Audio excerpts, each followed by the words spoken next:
I was that kid in elementary school. Erica's We very social. well, we are live now, allegedly. So Allegedly I am hopeful that this is actually live and in going. person. The live stream is starting soon. I know it's always there's a weird delay. I try and go in and chop everything off. Yay. Oh, Okay. We have started. no. Hello, everyone. Sorry it took me so long to kick in and realize that we have started, but there's Erica Oh, doing her and it happy says one. dance.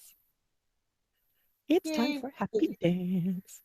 So, hello. Oh, good. AT, you can hear us. That makes me feel quite a bit better. And reading your comments in the chat window just makes me happy. So, I'm not sure where Dawn is today. I'm hoping everything is okay. But I know Erica on the Everything is Okay front has an update for us medically. So, Erica, I'm going to turn it over to you because you listened to us last week. Yes, I listened to you guys and I called the orthopedist and I in and no breaks, but ligament injury, tendon injury, and little bubble that indicates arthritis. Oh, well, that's stinky. Sorry about Which that. he asked me if I'd ever had a history of arthritis. I said no, but it doesn't surprise me one bit. My mom has pretty bad arthritis, Mm, and it definitely started by the time she was the age I am now. So yeah. they gave me some anti-inflammatories, which have worked wonders. Yay. Barely hurt at all, which is really good because by late last week I was barely knitting because my fingers hurt so much. Now I haven't been knitting as much as normal lately, but I have been knitting and am still not having the pain. I'm supposed to go for hand therapy, not just regular physical therapy, but specifically hand therapist. Um, but the soonest she could see me is next Wednesday, Oh, that stinks too. which is like, if these anti-inflammatories weren't working, I would be hating life. Mm-hmm. But hey, the insurance will cover it, so whatever. I'll go.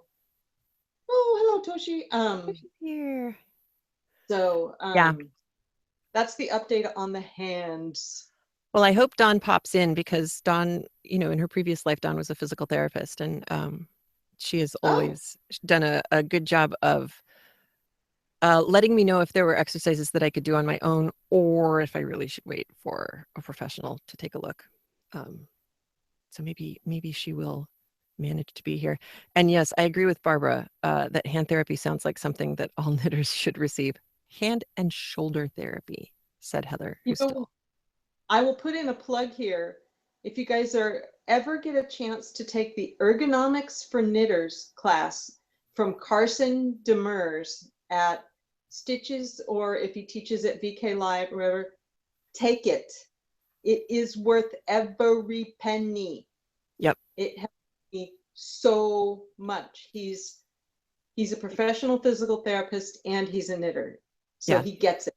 And it it helped me tremendously. I took that right after the project that ate my life, the queen sized throw that covered the top of my entire top of my queen size bed that used up 2 miles of encore in garter, all in garter Oh stitch. God.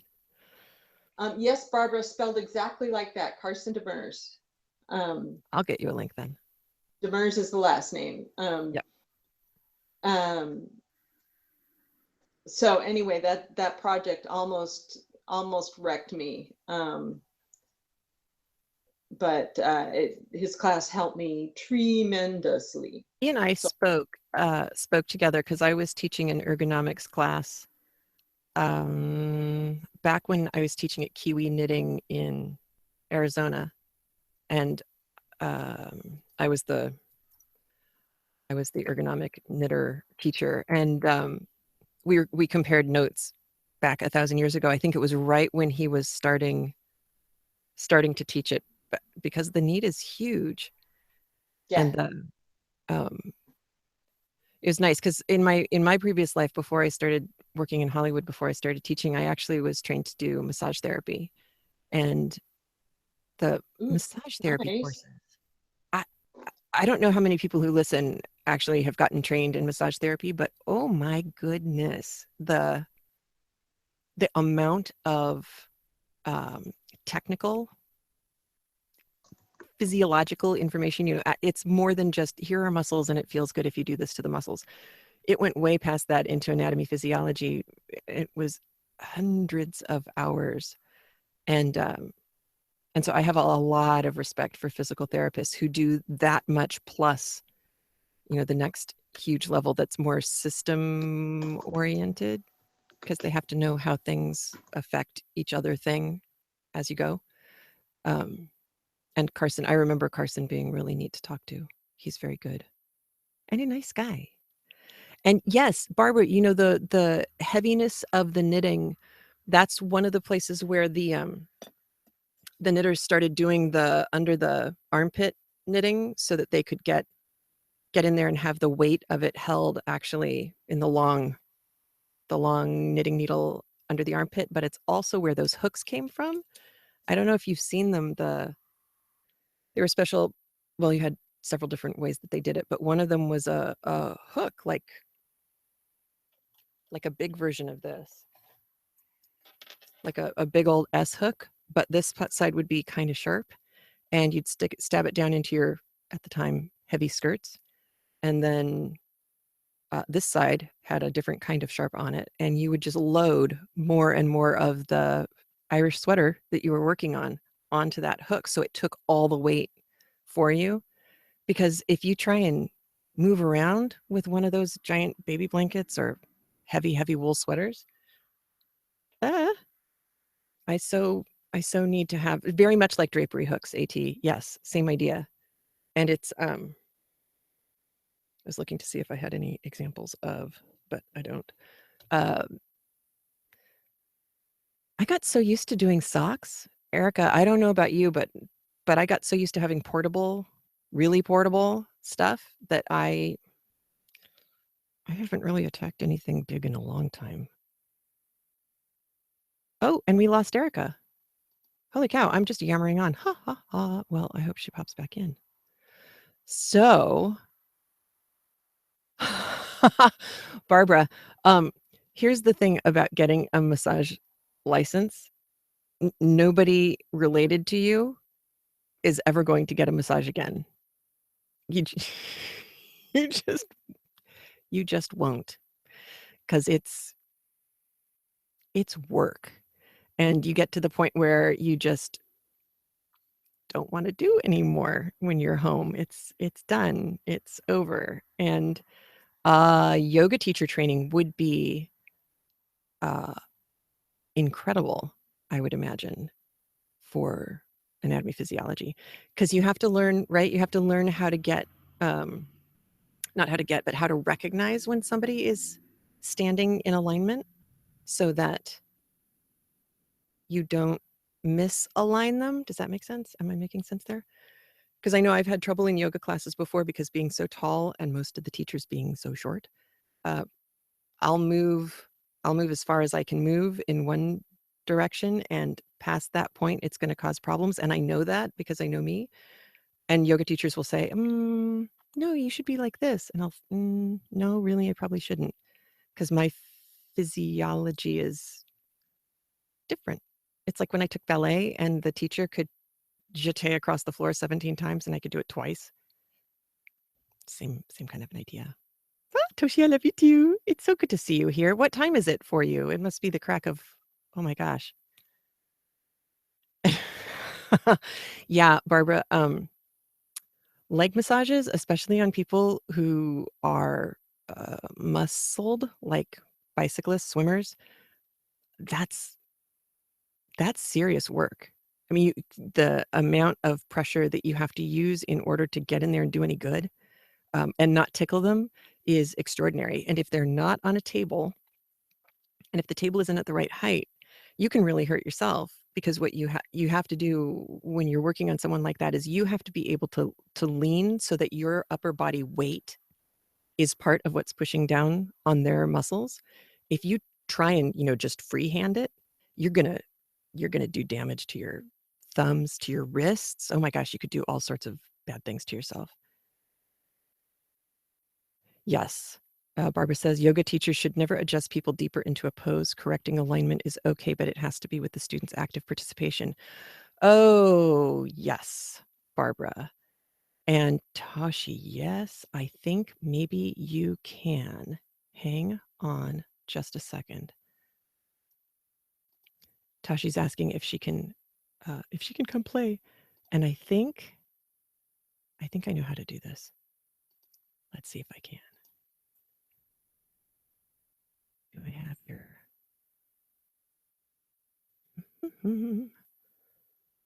I have to get your plus.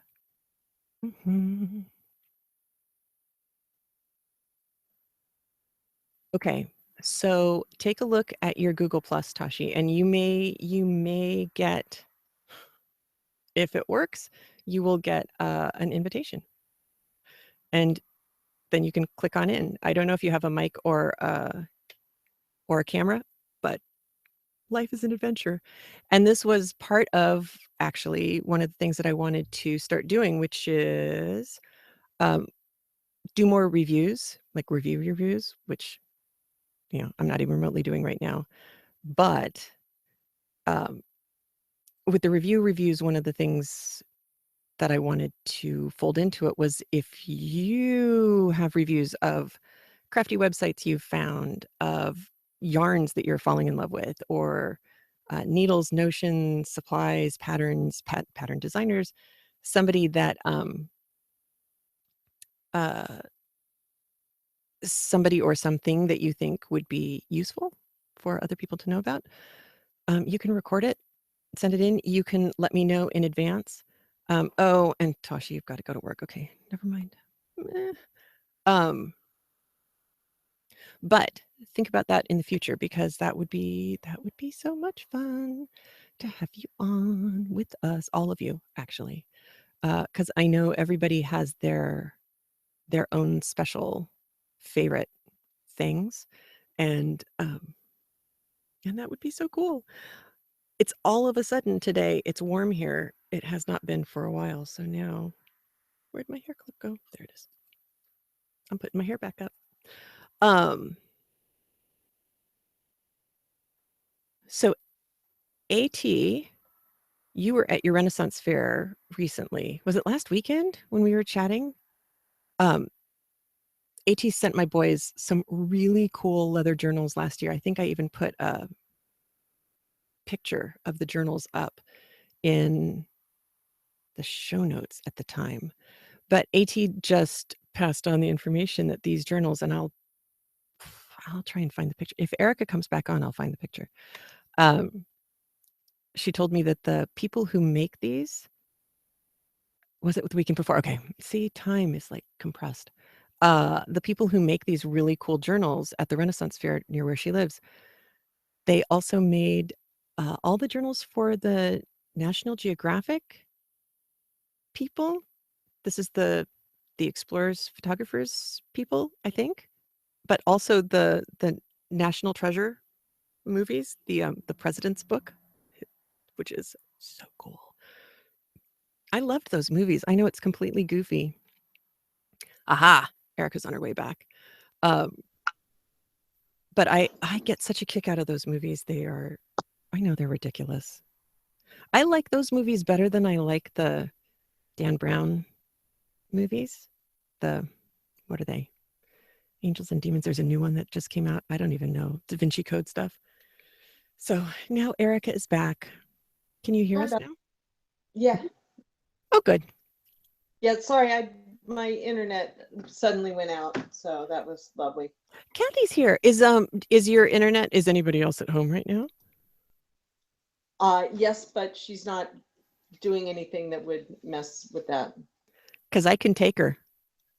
You could take, yeah, you probably could.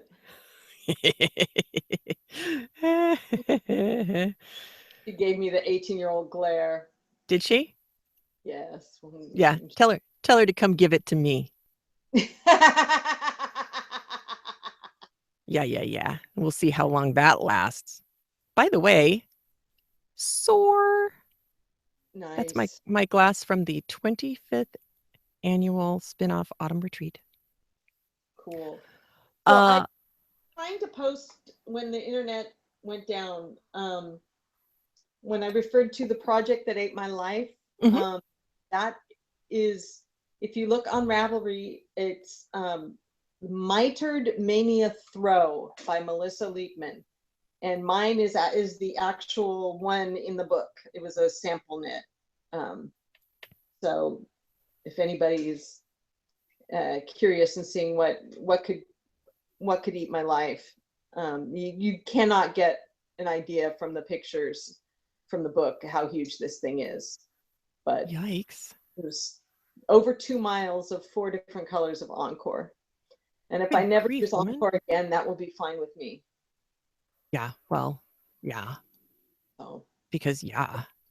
yeah, but imagine trying to use that much yarn of No. something not as inexpensive as Encore.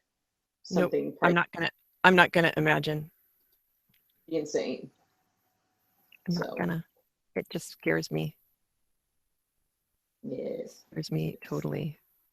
You All know, right. I was looking into getting yarn for a sweater that I've had in the back of my head for years that I wanted to do. Okay, of course now I can't remember the name of it off the top of my head. Let me. Of course, I sorry, I've just hijacked this whole discussion, haven't I? No. The Modern Garden Cardigan by Vera Valimaki. And I wanted to do it out of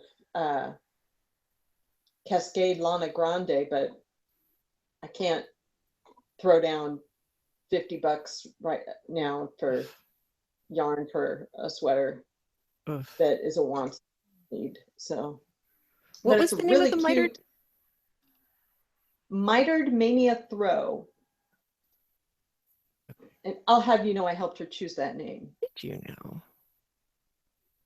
Did you? I'm looking for it on your.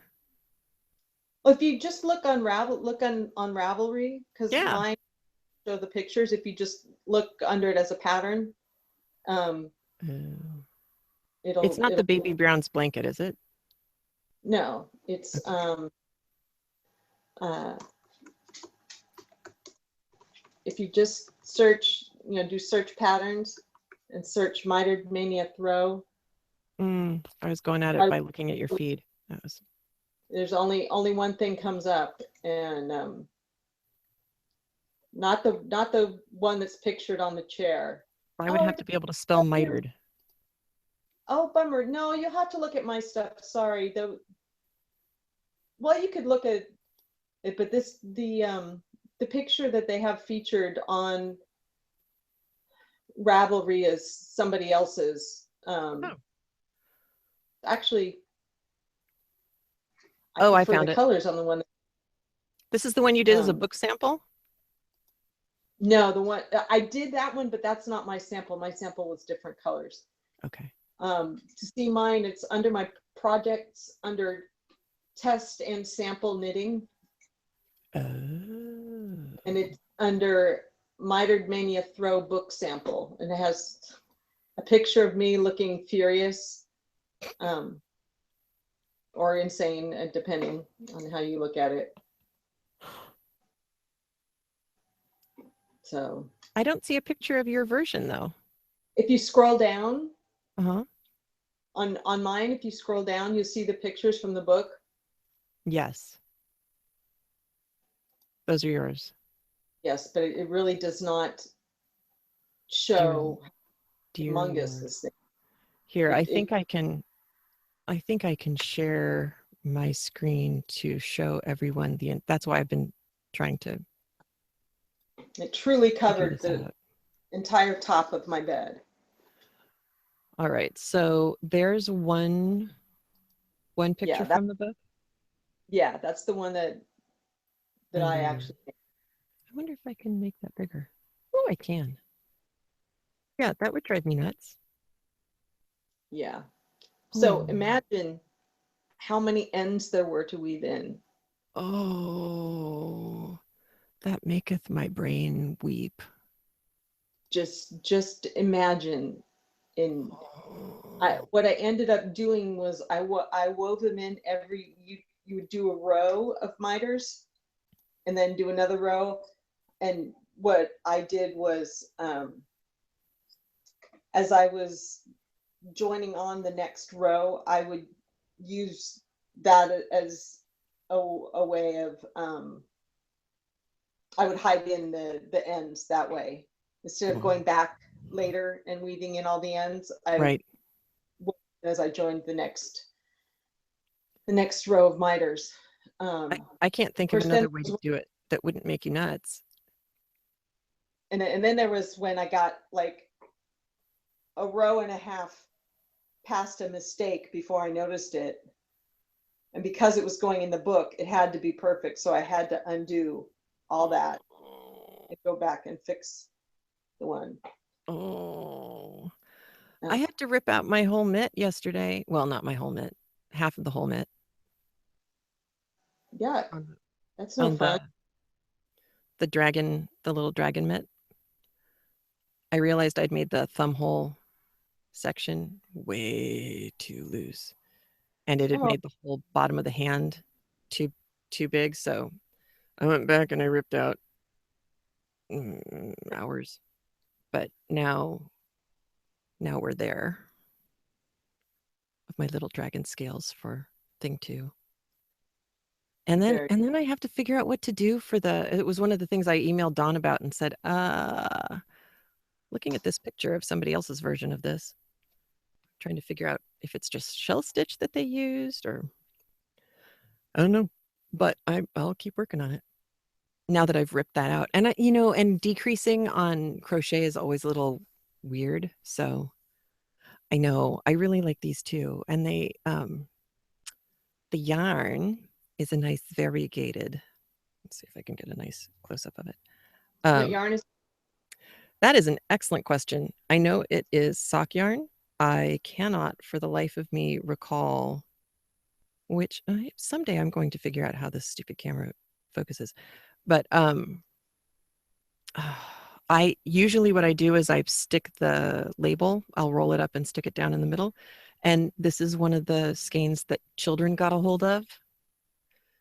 And so it's gone.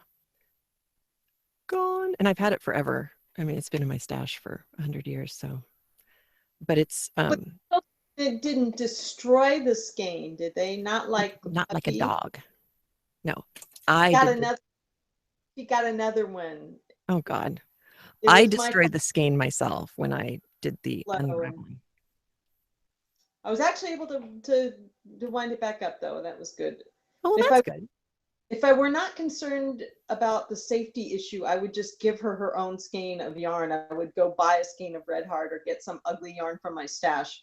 But I'm just afraid of her eating it or of it getting caught around her neck. Um, so yeah, Mm-hmm. so she does not get her own skein of yarn. No skein for doggy. No, no skein for puppy. I have a question for you and everyone else who's in the chat window right now. Mm, Who has read Mort d'Arthur recently? I have not read it. Anyone? Anyone? I have to write curriculum on it, and it's been 27 years since I read it. Oh my Wow. gosh, no, is that right? Yeah, it is. And I don't know when I'm gonna have time to reread it or listen to it. And then the next book I have to do is Don Quixote. Oh, I oh, love I love watching the comments come in. Okay. AT, we're gonna have to chat. read it. Yeah, read either one of them. Sorry. That's okay.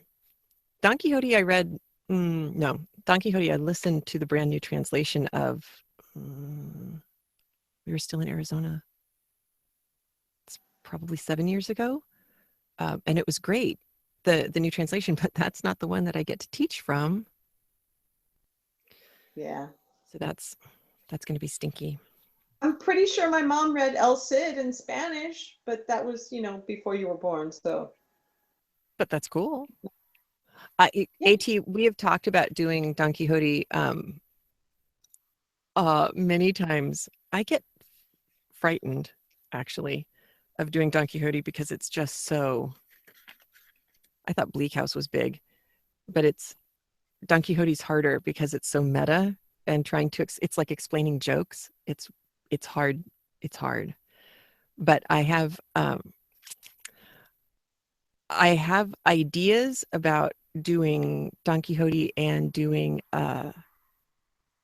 Tristram Shandy differently, so to be an additional thing separate from Craftlit, but the same craftlitiness.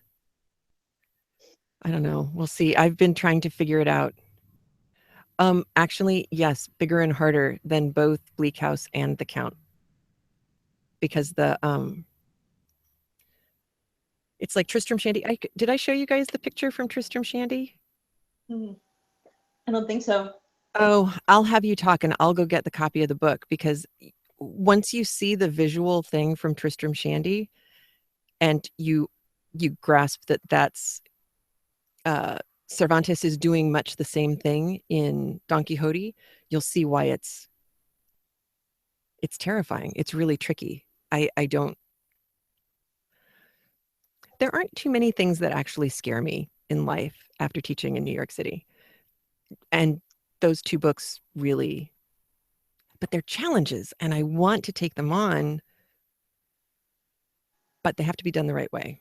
It's like Bleak House. I could never have done Bleak House on the regular Craftlit feed. Even doing Count of Monte Cristo was kind of risky, but it's an adventure story. So is anybody watching Once Upon a Time? I know I asked you last week. I'm behind. It's I think this season, well, the season finale last season and this season that they're doing, it's the best that they've had in a while. I think they're kind of finding their sea legs. Barbara, you have to tell me. You have to tell. She said she heard a terrific podcast about Don Quixote in the past year. Was it like one episode where they talked about the book, or was it like what we do on Craftlit, where you go through the book, chop bard or Craftlit style? I am curious. Oh, and you're watching Gallivant. Oh, I'm so excited. The girl who plays the princess Isabella in Gallivant, she's playing Jasmine in Once Upon a Time, and I love her. She's so talented. Oh my gosh. Oh, yay, Kathy. If you can tune in tomorrow night, we'll be live and I'll be there. And you'll hear me this week on this week's episode saying how much I would love having some of you there, because right now I'm the only one who knows anything about classic fiction, and I'm trying to talk at the same time answer questions in the chat window. I could use some of you in the chat window. Holy smoke. People asked some really interesting questions, though. I did see about 30 seconds of it the other day when Andrew was switching channels. And I will say this, and this is not a spoiler. There was something I saw that could be a spoiler, but I won't say it. But you can text it to me. But the thing I didn't like was, I don't like Rumple's haircut. Really? I thought Robert Carlyle must have just gotten so sick of having shaggy hair that he said, I'll keep doing the show, but only if you let me cut my hair. I didn't like it, but I actually think there's a reason why they had him do it, and it's coming up. But the podcast is 7:00 on Wednesday night Eastern time. And it's at the, if you Google Once Podcast and go to their webpage, across the top, there's a menu bar, and I think it says listen live, or it says live stream, one of the two. It's pretty obvious. And then when it's on, it takes you to a page where the chat window and the viewing window is all in the same place, embedded on the page.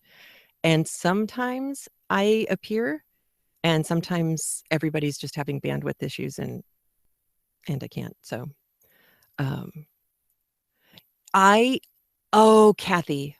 Oh, Kathy, I'm sure you're right. Kathy said she loved his hair, but she thinks he cut it for Train Spotting 2. I forgot that Train Spotting 2 was just done because Ewan McGregor buzzed himself again, I think, too. Oh, and the Don Quixote was on Radiolab. Oh, thank you. Thank you, thank you, thank you. I like their stuff. Yay. Well, I'll tell you, the Count of Monte Cristo appeared on Once Upon a Time. He was squandered, sadly, but they had a Jules Verne character, and anybody who listened to Bleak House will know who it is and from whence he comes before anybody else, so you can feel really smug about yourself for a little while, for about 3 minutes, and then everybody knows. But the CG and the set design, they did a glorious job. They're really having fun with the steampunky stuff, so that's kind of fun too. And cool.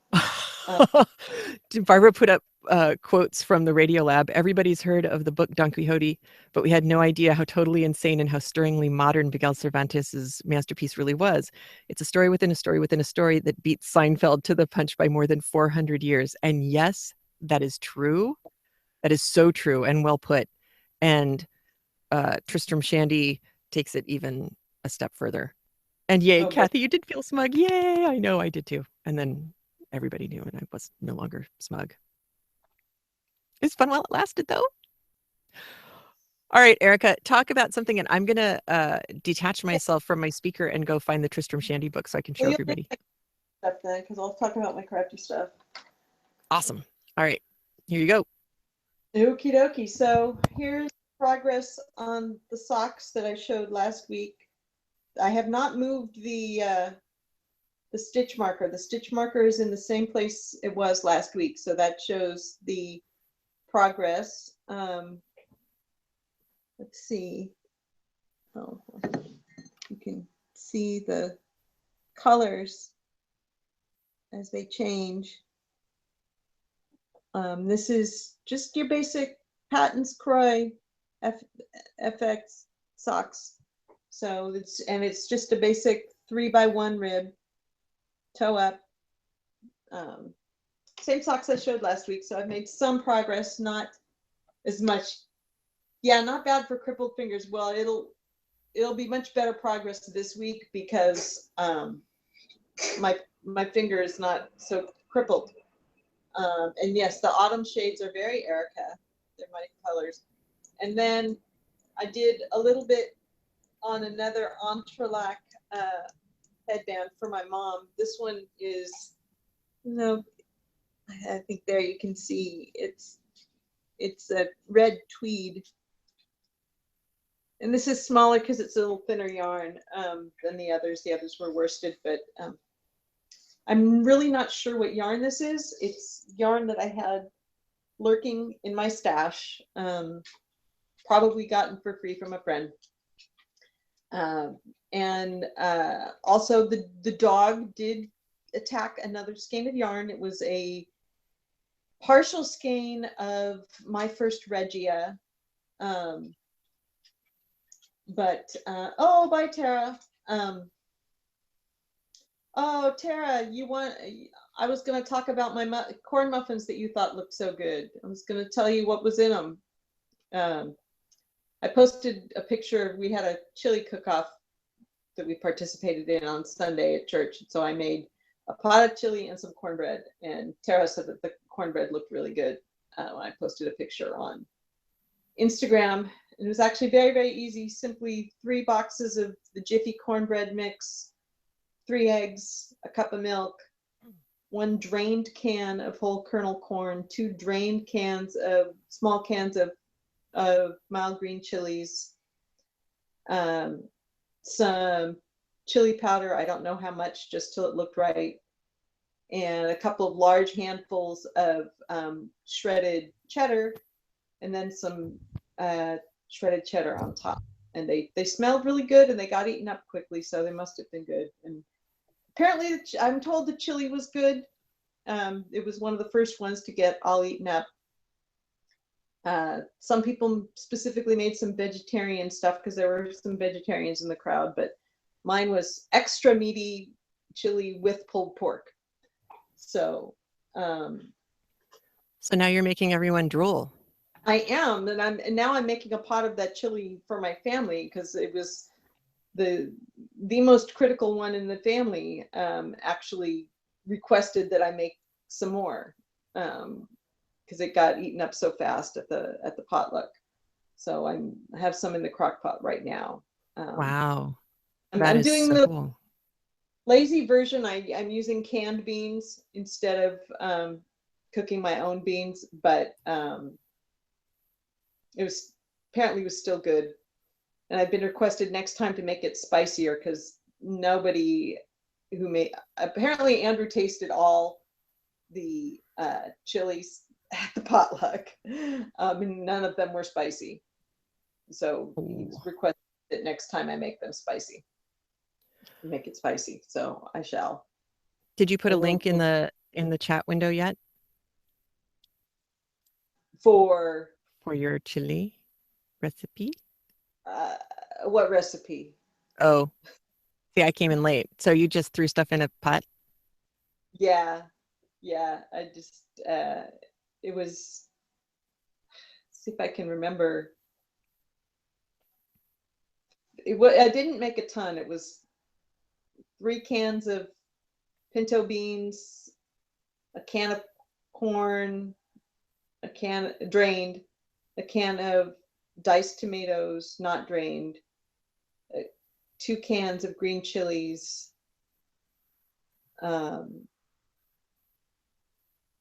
salt, garlic, chili powder, cumin, cayenne pepper, and lots of pulled pork. Wow. That's that Andrew had made. He had made a huge batch of pulled pork a while ago and froze. Was it some of the pork that he smoked himself? Yes. Oh. Yeah, that probably really stunk. Yeah, I know, huh? What you have to put up with there. Oh.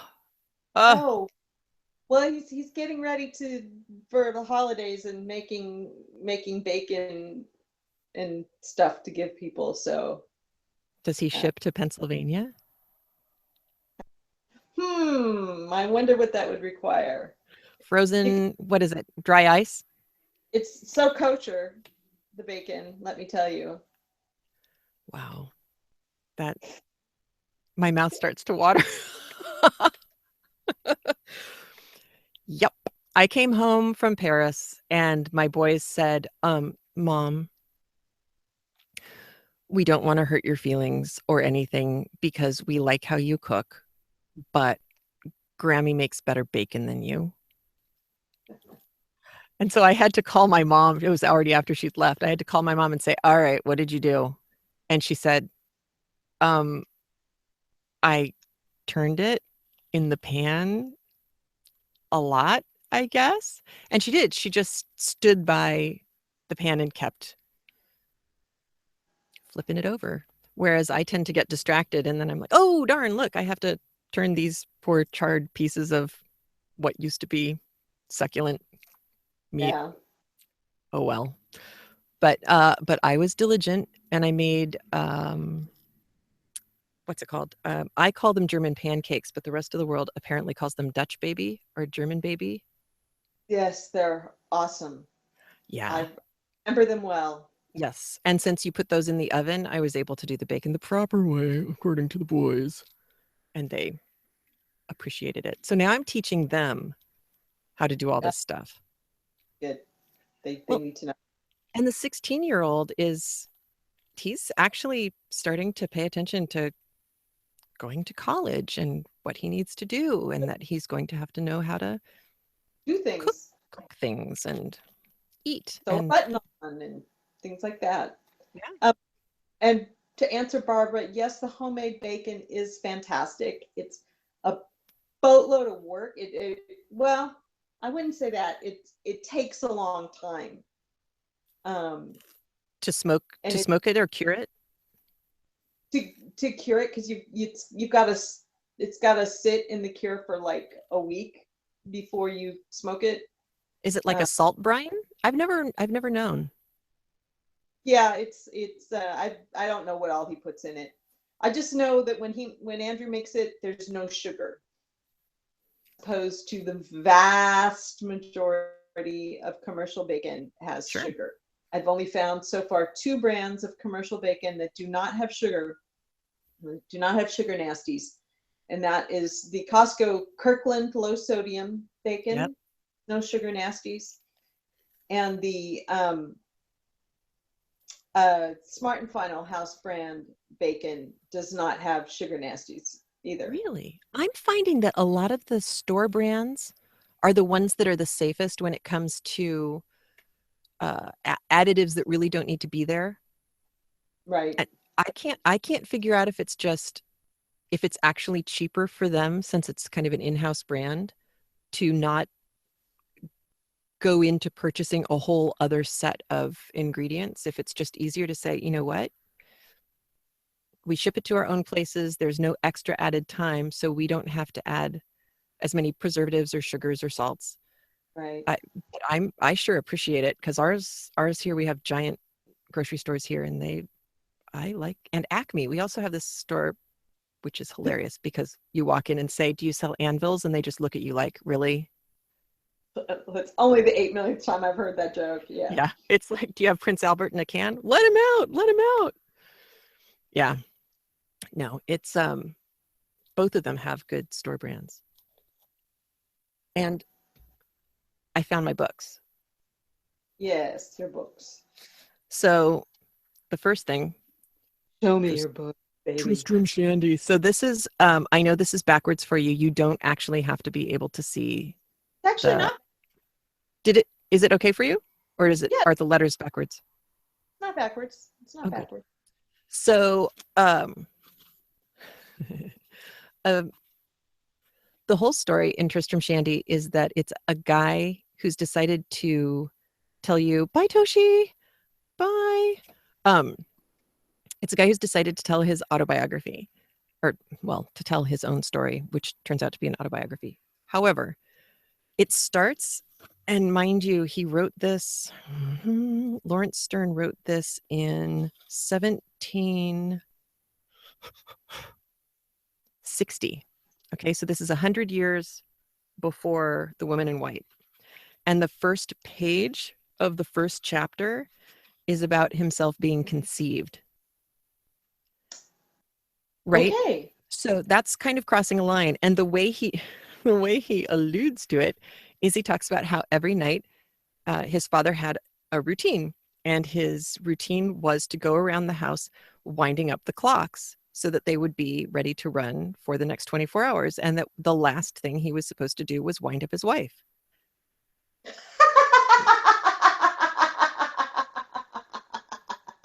I know, because wow, 1760. That's So, awesome. so from the very first page, and I'm not kidding, it's on the first page is where he starts with that. That's But then great. he goes off on all these tangents, and the whole thing is supposed to be about him and his life, but it takes him 4 volumes to get to his actual birth, because his tangents are so epic. So at one point he talks about someone he knows dying, and the guy's name is Yorick, so it's alas, poor Yorick. Love And it. he's quoting Hamlet, but then the next 2 pages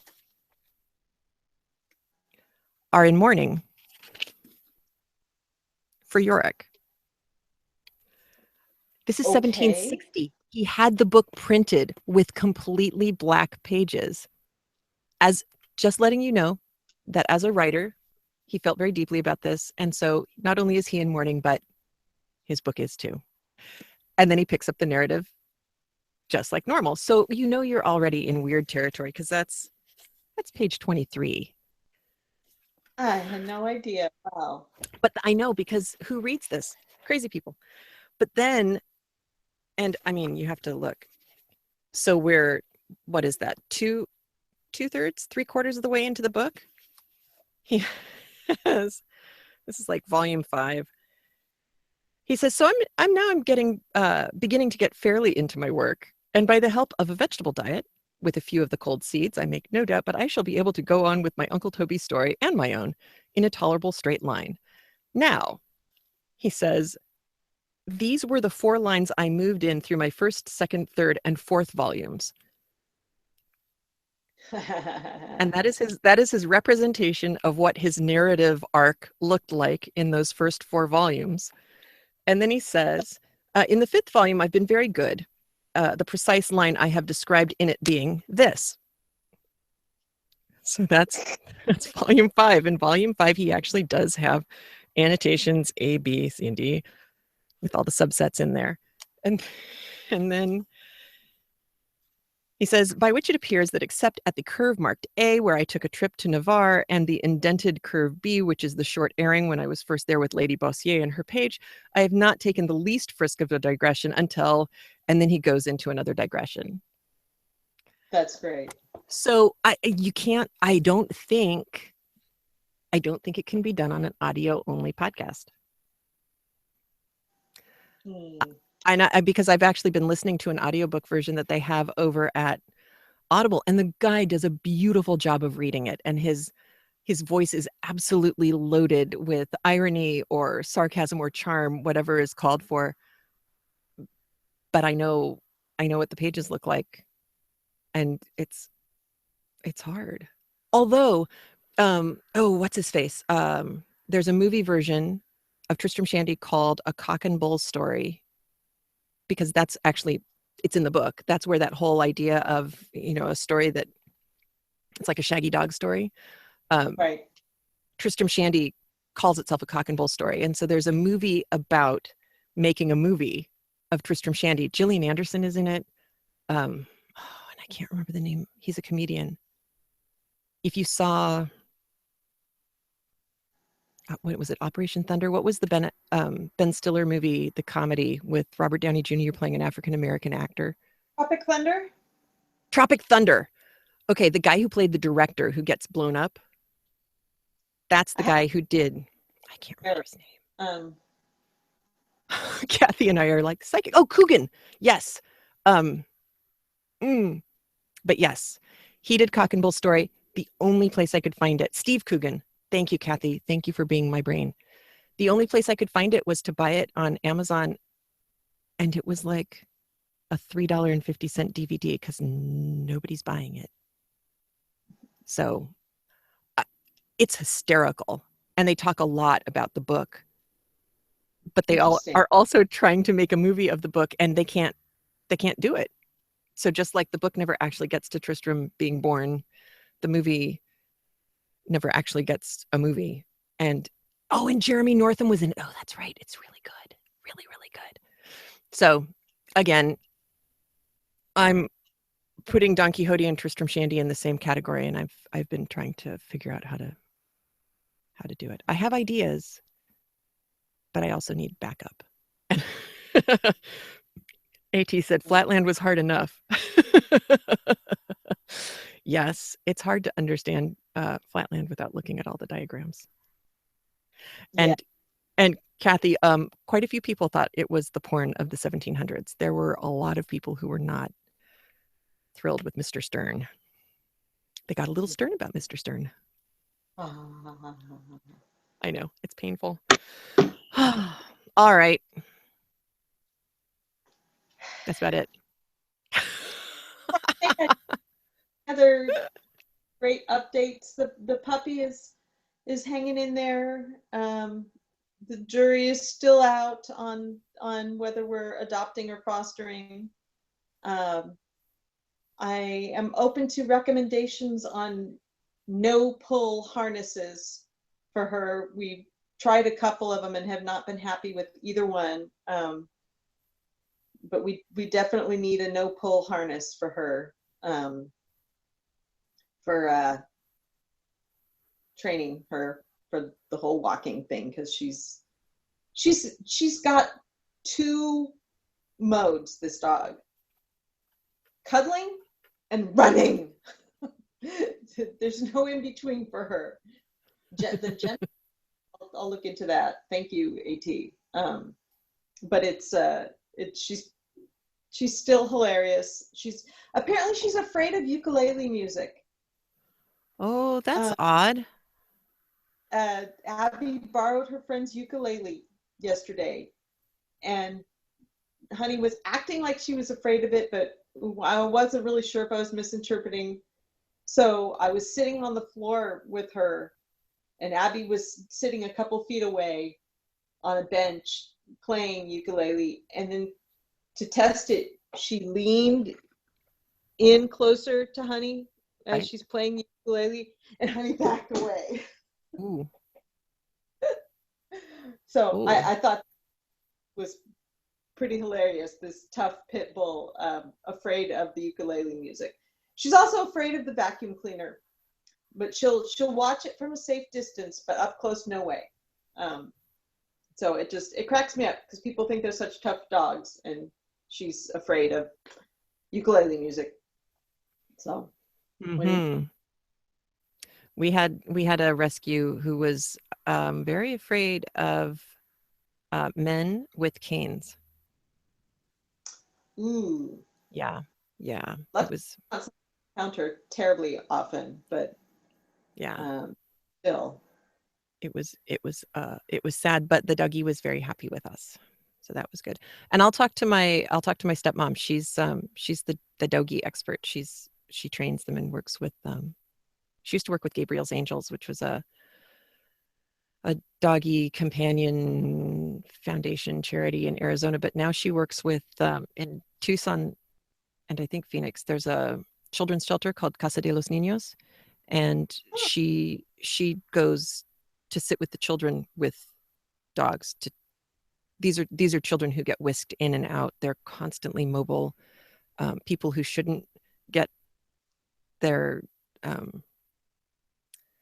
what do you parental call it? rights restored. But it's not the parental rights thing. It's when it's custody. People who really shouldn't be taking custody of children ever are given custody, and so these kids who have just started to calm down with the dogs, they get taken out, and then they bounce back in. But once she's laid that groundwork with them with the dogs, um, it goes better for them in the long run. So she's the doggy expert and whisperer and all that. So I'll ask her what she Cool. recommends. We'll see what Cool. we can find out. Well, hopefully I'll have more crafty stuff to report next week. I know. I think all. Oh, the only other thing I had was that I started it and I haven't finished it. That was the painting that I started in Monet's garden. Oh, in So Monet's garden. yeah. So the one of the bridges is back there, and I'm actually sitting next to one of the bridges, which is right next to me there. But the colors are all not what you've seen, in his paintings Yeah. because it's autumn. Not that he didn't paint them in the autumn; he painted out there all the time. But we don't see those. Nobody publicizes those. They're all over his place, though. And then Right. I did the you have to paint before you can eat, and so I started the pepper shaker, and then the food came. You have to eat before paint before you can eat. Yeah, when I did that sketching class, that was our rule, was you couldn't eat until you'd sketched and painted your place setting. Interesting. It was a good way to get you to go fast, is what she thought, and she was right. It worked well. I would starve. I would end up because I I I can't draw for nothing. I got plenty of skills and talents, but that ain't one of them. Yeah, but when I was in Nashville, that's the one that I did fast, and that's just meh, meh. Hey, that's 100 times better than I could do. So You can tell that they're supposed to be humans. I think that's pretty awesome. Why can't I figure out how this thing focuses?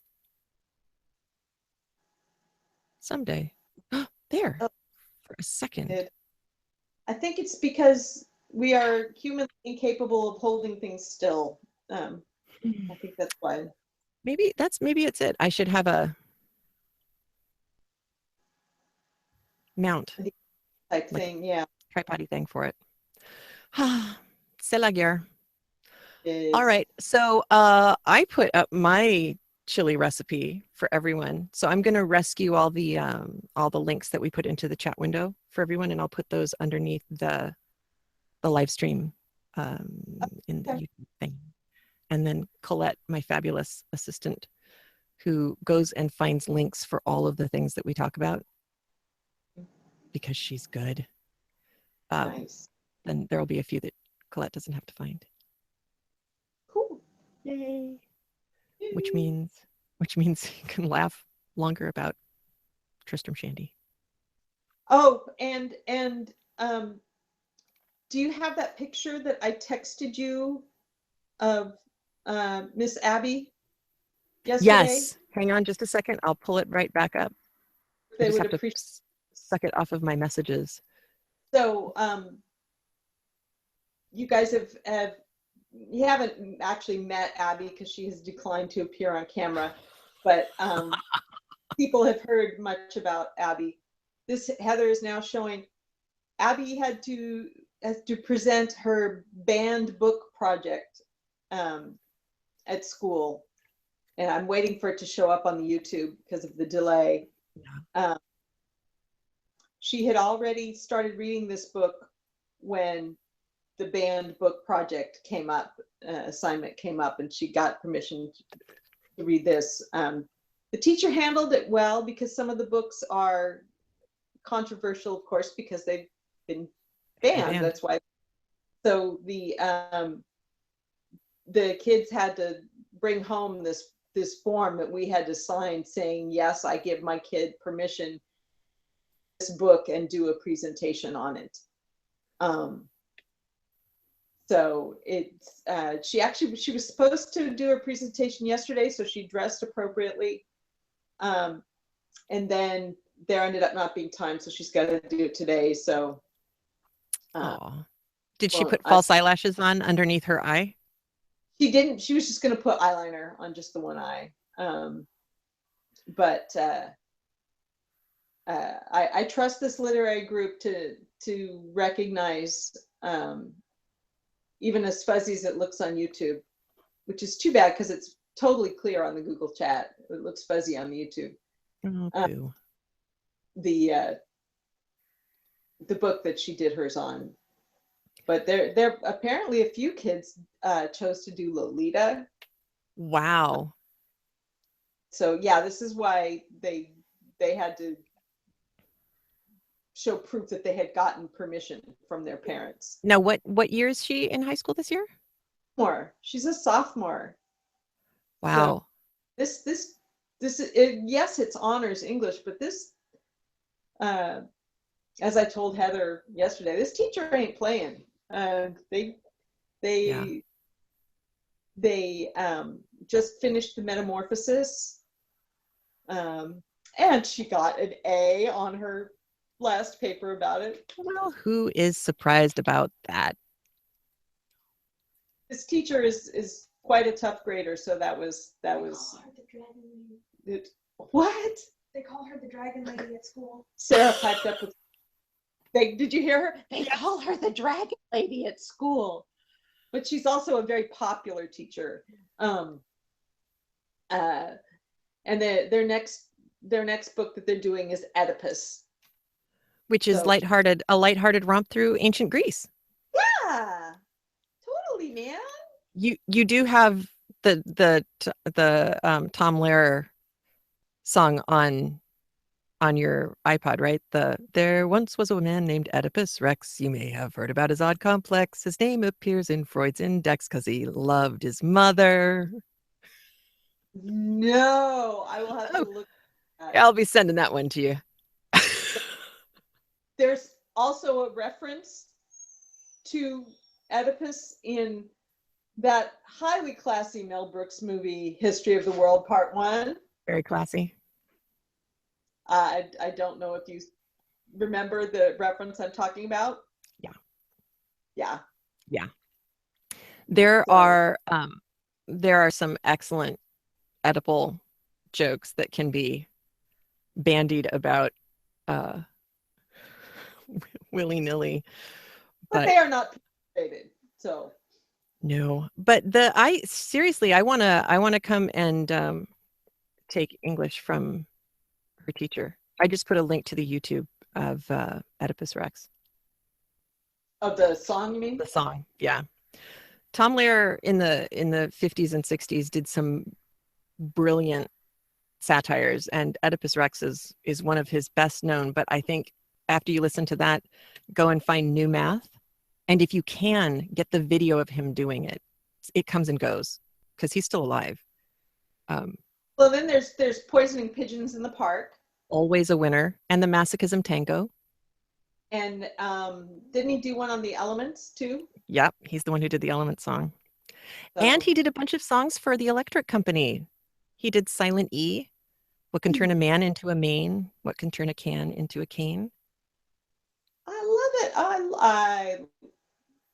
That's what we should do. We could do a whole podcast on the Electric Company because that was. I know. And the things they got away with that you couldn't get away with now. Oh my gosh. Uh-huh. Oh, and Tara, Dr. Demento. Yes. My unsung hero of my ute, my misguided ute. Yeah.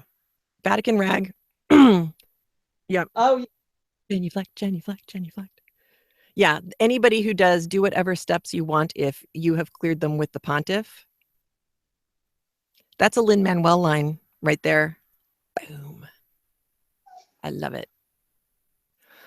All right. Now I'm going to go down the Dr. Demento, Tom Lehrer rabbit hole. and we will forever and ever and time to transubstantiate. 2, 4, 6, 8. Yep. Good times. Good times. That's actually Dr. Demento is where I first heard Weird Al with Another One Rides the Bus. That's where we all did. Yep. And fish heads. Oh, Yes, they're coming to take me away. Haha. in the morning, we'll play fish heads. Did you? Am I- Oh, there was another What? one. All of a sudden, yes, Tara's got it. Yes. The boys They heard did. that. That is on YouTube. And the boys found it. And I said, where did this come from? Oh, yeah. Well, they found it. My whole childhood laid bare for them, as it were. Yes. And on that highly intellectual note, I know, right? Here we start with Tristram Shandy and Don Quixote, and we end with Dr. Demento. That sums up Craftlit. pretty much with a little fiber thrown in there. Yeah. Yes, with that. And we're good. I know I need a microphone. I need to be able to do a mic drop. Oh, I have one. I mean, there's this one. But I can't actually drop it, though, because my brother-in-law will get mad at me. But I do have an extra microphone, and I could just go. Still have it, though. All right. Have a good day. I hope everybody had a happier day in here than might be going on out there. I'm not paying attention to any news. So, Kathy, I do think there's a direct line through there, and it's our kind of crazy. And it's just shooting like an arrow through all of it. All right. Have a great week. I'll talk to you soon, Erica. And I want to go to English class with your daughter.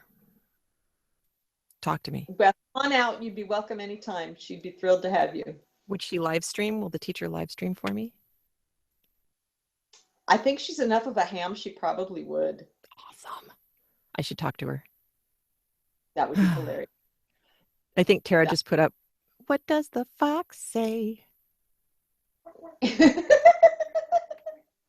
All right. Yes, AT, definitely. Good luck. And Erica, good luck getting your physical therapy sometime soon, please. And yay, I'm glad it's not broken. Yes. All right. Bye. Bye, everybody.